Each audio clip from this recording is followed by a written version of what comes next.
Standard 7, English Medium, Subject English.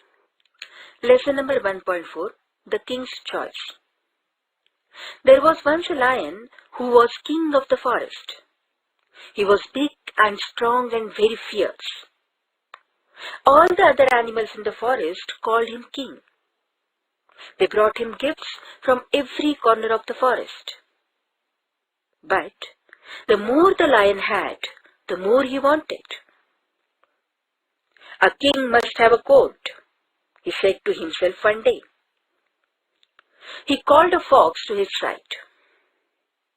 You are known to be wise and clever creature, fox, said the lion. I want you to be my advisor. Thank you, your majesty, said the fox, bowing low. The lion next called a leopard to his side. You are known to be watchful and swift of foot, leopard. I want you to be my bodyguard. Thank you, your majesty, said the leopard, bowing low. The lion then called a vulture to his side. You are a bird, vulture, and can fly high. You are to be my messenger. Thank you, your majesty, said the vulture, bowing low. The fox, the vulture, and the leopard took an oath of loyalty to the king. The king promised to give them food and protection. For some time, all went well in the court of the Lion King. The three courtiers never opposed the king. His wishes were law. Whenever he rode, they stood in awe. Whenever he took a walk, they followed him. When the Lion King went hunting, they found the animals for him to kill. And after he had his meal, he left the remains for them. So they always had enough to eat. One day, the vulture came back from a flight. Your Majesty, have you ever eaten a camel? He asked. It is very tasty. I ate it once in the desert. The lion had never seen a camel, but he liked the idea of trying camel's meat. But where can we get a camel? He asked. There is a desert some miles away, said the vulture. I was flying over it when I saw a lone camel not far away. It looked big and fat. The lion looked at his other advisors. They were wise and experienced. He wanted their opinion. Now the fox and the leopard did not know the desert, but they did not want the vulture to seem wiser than them. So they said, since it was vulture's idea, he should lead the way. Early next morning, the lion and his court started off on the camel hunt. They reached the edge of the desert easily. But after, they left the shelter of the forest. The day became very hot. The sun shone down with 5 hot rays. High up in the cooler air, the vulture flew. Hurry along, he called. The camel is not far off. But the lion could not hurry anymore. The hot sand had burned his paws. He could go no further. Stop, he shouted to the others. Let's go back to the forest. I do not care to try camel meat. The Lion King's advisors were frightened. The forest was far behind them, and they did not know how to get the lion back home. The leopard wanted to run away. The vulture wanted to wait and watch and eat the lion later on. But the clever fox thought of a plan. Off into the desert he ran, saying, I'll bring some help. After running for some time, the fox found the camel. The camel was indeed surprised to see him. Hurry up, friend camel, said the fox. Our king wants you at once. Your king? Said the camel. Who is that? I do not know any king. I only know my master, for whom I carry goods across the desert. Our king, the lion, has killed your master, said the fox. Now you are free, and the lion has invited you to live at his court. Come along. The camel followed the fox.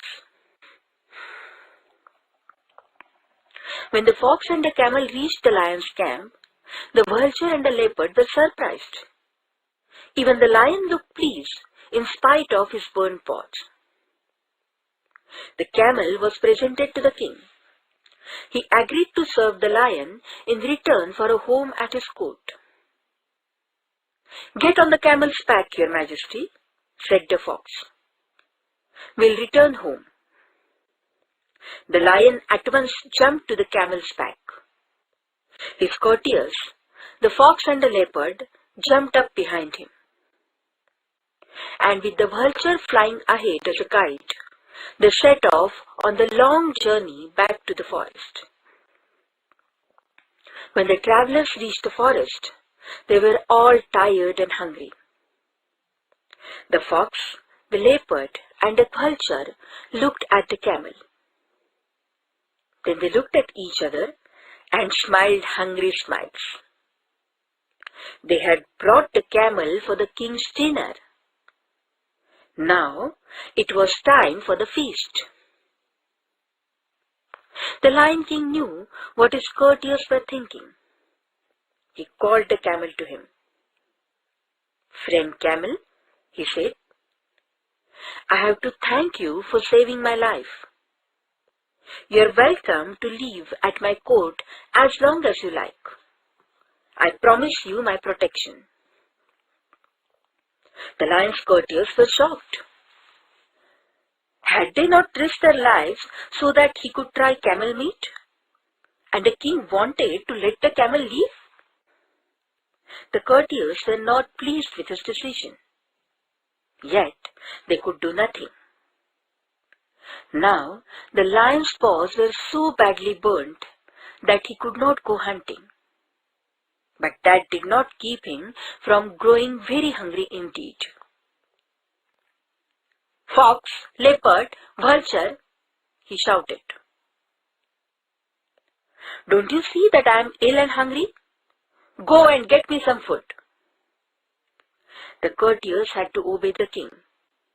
So out they went. But they did not go far. They sat down in a safe place and discussed what they could do. I know, said the fox after a while. We shall make the camel ask to be eaten. He told the others of his plan. They all agreed. So back they went to the king. First, the vulture stepped forward. Your Majesty, he said, bowing low, we have found no food. But we cannot let your Majesty suffer. I am a poor creature. Eat me. The fox pushed the vulture aside. I have more meat on me, he cried. Eat me, your Majesty. Now the leopard rushed forward. I am not much good, he cried, but I could make a meal for the king. The camel listened to all these offers. He must do as much, he thought. Your Majesty, he said, I too am willing to give my life for you. Please eat me instead of these old friends of yours who will be more useful than I am. This was what the fox, the leopard, and the vulture were waiting for. They prepared to jump at the camel. But the lion stopped them. You are all good and loyal subjects, he said. My heart is touched by your offers. I accept them all. I shall eat you in order in which you offered yourselves. The vulture, the fox, and the leopard were shocked. Away flew the vulture. Away ran the fox and the leopard. They were never seen in the forest again. The lion laughed to see them go. Then he turned to the camel and said, "You have been loyal and good. You shall be my friend as long as we are alive." The camel was happy and grateful. The lion thought to himself, "To be king is good, but to be kind is better." Shankar, from Folk Standard 7